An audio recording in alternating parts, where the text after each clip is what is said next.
കോടി കോടി സഹജാതരുയർത്തും മോഹന ശുപ്രപതാകേ നിന്നഭിമാനിത സന്ദേശത്ത പൂരിത മാനസങ്ങൾ ഉയരുക വിമല പതാകേ നിരസുഖവാനിടമാകേ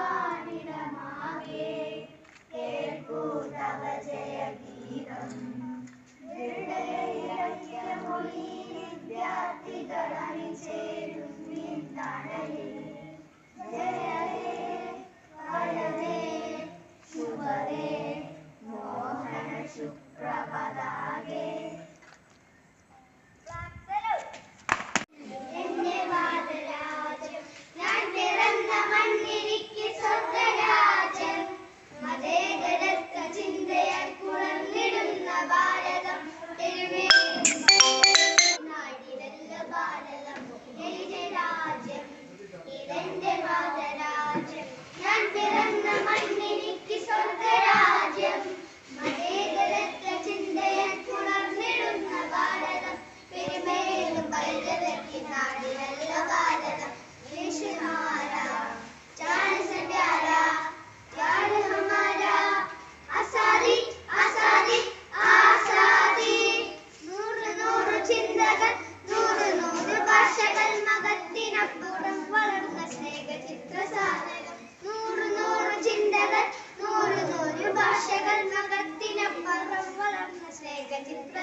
ഹിന്ദു മുസ്ലിം ക്രിസ്ത്യനും പാർസി ബുദ്ധ ജൈനനും തോൾ ചേർന്ന് അഭിനയിച്ച നാടിതല്ലോ ഭാരതം. ഹിന്ദു മുസ്ലിം ക്രിസ്ത്യനും പാർസി ബുദ്ധ ജൈനനും തോൾ ചേർന്ന് അഭിനയിച്ച നാടിതല്ലോ ഭാരതം.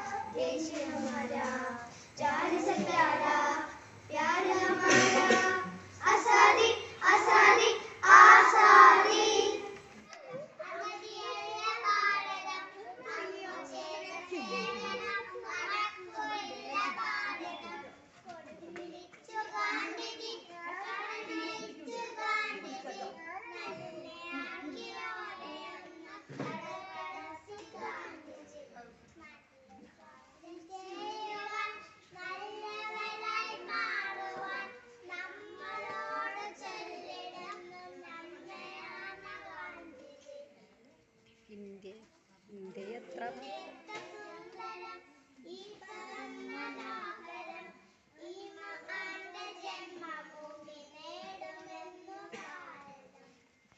പുണ്യം നെഞ്ചിലേറ്റും സിന്ധുവും ശാപമോക്ഷം മുങ്ങി നേടും ഗംഗയും.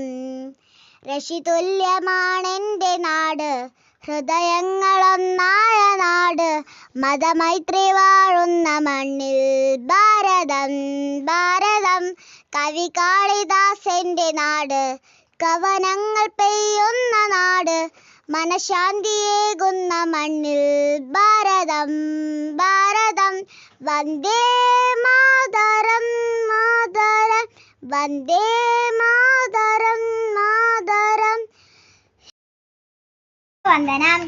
77ാം സ്വാതന്ത്ര്യദിന പുലരിയിലാണ് നാം ഇന്ന്.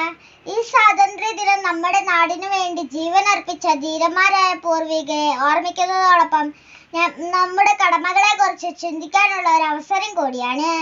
ഇന്നത്തെ ശിശുവാണ് നാളത്തെ പൗരൻ. കുട്ടികളായ നമ്മളാണ് നാളത്തെ ഇന്ത്യയുടെ ശക്തിയും സമ്പത്തും. അതിനായി നാം എണ്ണിക്കേണ്ടിയിരിക്കുന്നു, സ്വപ്നം കാണേണ്ടിയിരിക്കുന്നു. നമ്മുടെ പ്രഥമ പൗരനായിരുന്ന APJ അബ്ദുൽ കലാമിന്റെ വാക്കുകളിൽ പറഞ്ഞാൽ, ഉറക്കത്തിൽ കാണുന്നതെല്ലാം നിങ്ങളെ ഉറങ്ങാൻ അനുവദിക്കാണ്ടിരിക്കുന്നതാണ് സ്വപ്നം. നമ്മുടെ അമ്മയായ ഭാരതത്തെക്കുറിച്ച് നമുക്കും ഉണ്ടാകണം പല സ്വപ്നങ്ങൾ.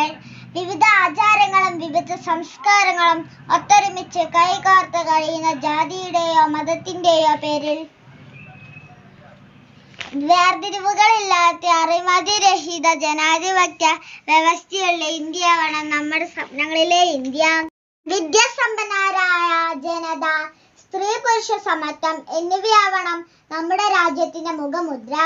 ഉയർന്ന ചിന്താഗതിയും ശാസ്ത്ര സാങ്കേതിക രംഗങ്ങളിലെ പുരോഗതിയും അഭിപ്രായ സ്വാതന്ത്ര്യവും മാലിന്യമുക്ത നിരത്തുകളും നമ്മുടെ ഇന്ത്യയെ ഉയർത്തി നിർത്തട്ടെ. ഈ സ്വതന്ത്ര ഇന്ത്യയെ പടുത്തുയർത്താൻ നമുക്കും പരിശ്രമിക്കാം. വിശ്വപ്രസിദ്ധ സാഹിത്യകാരനായ ശ്രീ രവീന്ദ്രനാഥ ടാഗോറിന്റെ വാക്കുകളിലേക്ക് എന്റെ സ്വപ്നങ്ങളിലെ ഇന്ത്യയെ ഞാൻ ചേർത്ത് വെക്കുന്നു. എവിടെയാണോ തല ഉയർത്തിപ്പിടിച്ച് ഭയരഹിതമായ മനസ്സോടു കൂടി ജീവിക്കാൻ സാധിക്കുന്നത്, എവിടെയാണോ അറിവ് സ്വതന്ത്രമാക്കുന്നത്, എവിടെയാണോ ഇടുങ്ങിയ ചിന്താഗതികളാൽ ലോകം മുറിക്കപ്പെടുന്നത്, എവിടെയാണോ സത്യത്തിന്റെ ആഴകളിൽ നിന്നും വാക്കുകൾ ഉണ്ടാകുന്നത്, എവിടെയാണോ പൂർണ്ണതയ്ക്ക് വേണ്ടി അക്ഷീണം പ്രയത്നിക്കുന്ന കൈകൾ ഉണ്ടാകുന്നത്, ആ സ്വർഗീയ സ്വാതന്ത്ര്യത്തിലേക്ക് ദൈവമേ എന്റെ രാജ്യം ഉണരട്ടെ. നന്ദി, നമസ്കാരം. ജയ് ഹിന്ദ്. हिंदू देश के निवासी सभी जन एक है, रंग रूप वेश भाषा चाहे अनेक है. ലൈക്ക് ചെയ്യാനും സബ്സ്ക്രൈബ് ചെയ്യാനും മറക്കല്ലേ.